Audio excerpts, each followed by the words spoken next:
thanks for joining me once again for Brushing Up with Miss Sue. Today, I have sketched out a dog, and I'm going to turn it into a Dalmatian. So he's basically going to be white. I'm going to do a little shadowing so that you can feel that he's furry and give him all of his spots. What I like to do first whenever I paint is the background. I've prepared a blue, and then I mixed a blue and a green and made a teal.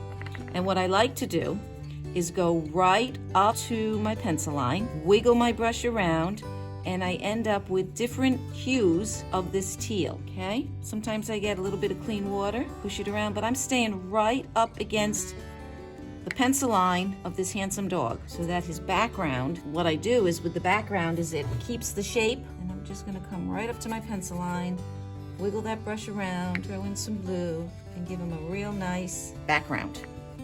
Okay, with watercolor, you can't expect two colors next to each other that are wet and not to bleed together. And so I knew that they were going to do some magic, bleed together, and make this really nice background for this dog, okay? I like to wiggle my brush around, okay? And we've got him surrounded by that teal and the blue. That's all I'm gonna do for my background.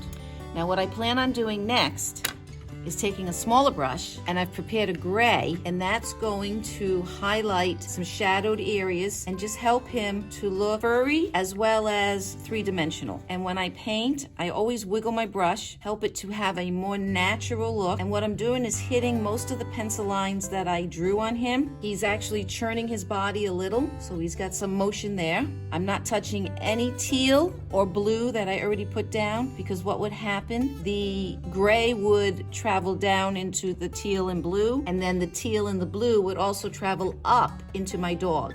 But I want to keep those two colors completely separate.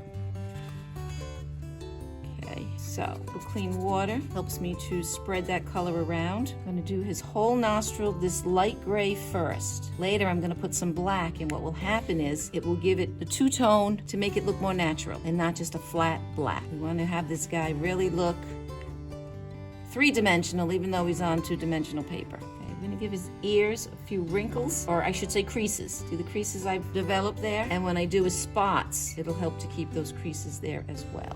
Let's put a crease on this little ear that's kind of hiding over there.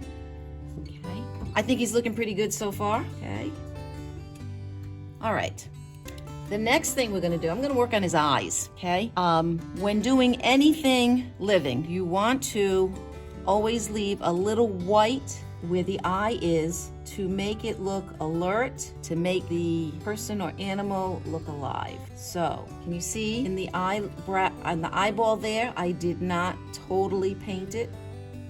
I've left a little white in both. Okay, take a little of this gray and weave it in around that first layer of gray. We're now giving him two tones of gray in that nice little nose of his. Okay, their lips are black, and so I'm using this. It's a gray-black mixture, and I'm just doing that lip area. Okay, got a little spot I want to get rid of.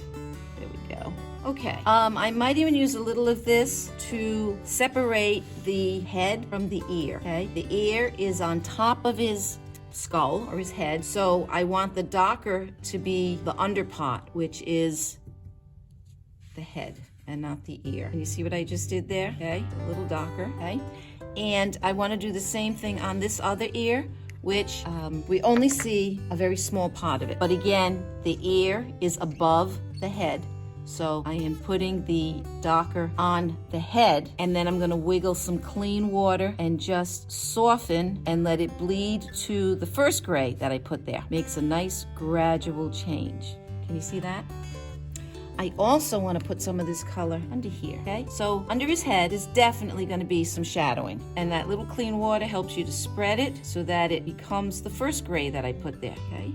He's looking good. Okay, how about under this ear? Just a little bit under, not much, okay? A little clean water helps me to move it around, okay? I'm picking up a little of the gray, I'm softening it with a little bit of water and giving it a natural shadow. And I want to continue it here too.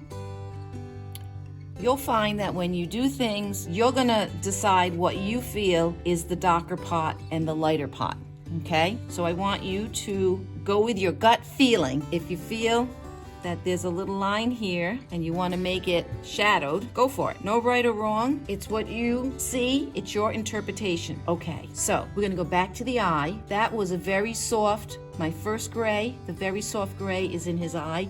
I have a little bit darker, got more pigment in it, and I want to start to really work on this eye and give it a second color. But that white spot has got to stay white. That's what's going to help him to look alert. Got a couple of eyelid creases, so I want to make sure we can see those. And don't forget, we're going to give this guy some nice spots. There you go. And let's work on the other eye. Little strokes is what's going to do it. Don't rush. Take your time and see where you want to put the next color. Rushing doesn't help anything. What it does is it makes you feel bad that you rushed, and you might say, I just ruined it. So let's not rush. Okay, let's darken this little nose. Wiggle it around. A little clean water always helps. Wiggle it around. The darkest are going to be the nostril holes. And no, we haven't got there yet. Okay, so I can even make a little bit of this upper lip just a little darker. Okay, how's he looking? All right, and I think a little darker over here is gonna help his eye, and a little darker here, and right there. I'm gonna start to look like he's looking at us. Looking at something, that's for sure.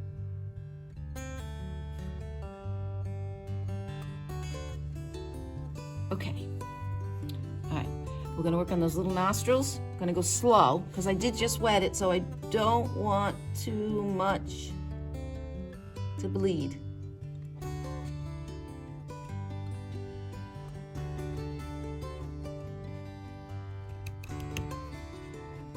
I want to work it around. Okay, this one's a little too big, so let's spread it around. It's fun that you can work the colors all around until you feel, yeah, that's the look I was looking for. How's that for a nose? All right, let's now give him some spots. Some of his spots will be darker than others.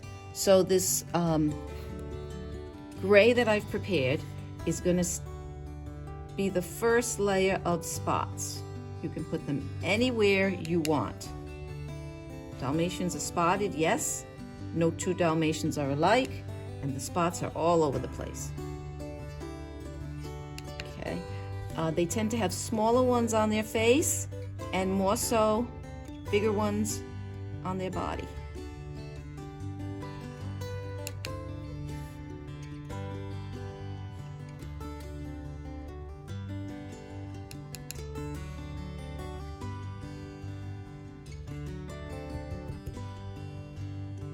Okay, and put one right down here and put one right there. Okay. Here. While I was working on him, the background is completely dry. So if you happen to put a spot right where the background is meeting his body, you'll be okay. It's dry.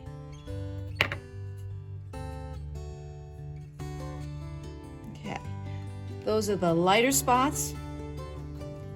Now what I want to do is make some darker ones. And I'm going right in my black purchase paint. I'm just going to feed a few in. Now this was the ear crease, so let's just put it on the crease.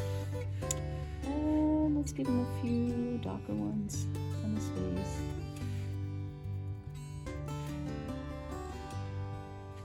And a few darker ones on his body. And I think that we've got a pretty handsome Dalmatian.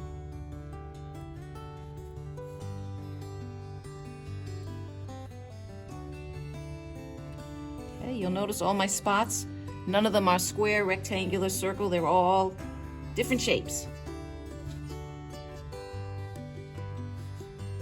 And I'm thinking the smile and spots should just be a little darker, not the whole thing.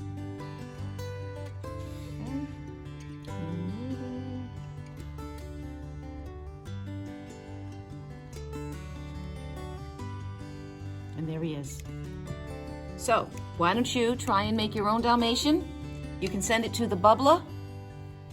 Let's see, thebubbler.online, and send us your pictures. Thank you.